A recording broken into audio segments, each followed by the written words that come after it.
Ano kaya ulam ngayon?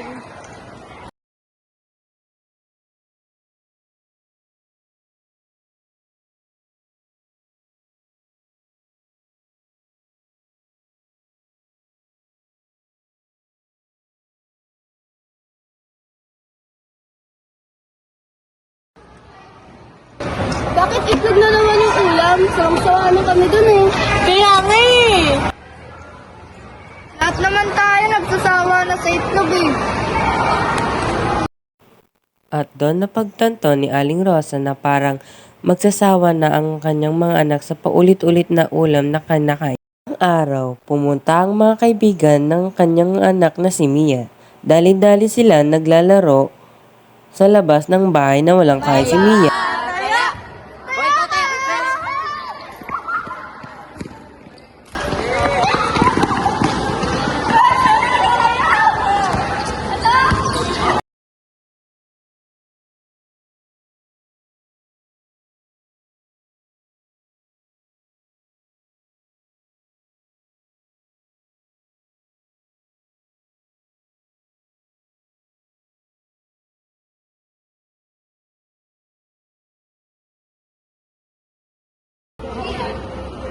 Okay, let's go home.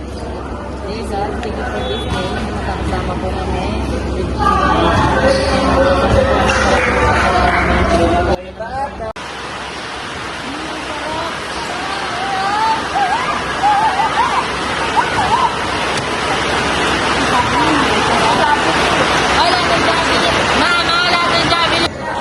Uy, ba't ka nakatingin dyan? Well, na-curious ka ba sa kwento ko? Bakit hindi mo subukan? Baka mali mo makalimutan po pa yung pangalan mo sa sobrang sarap. Well, wala namang masama kung itatry mo, di ba? Ano bang gagawin mo dyan? Ano bang tinitingin-tingin mo dyan?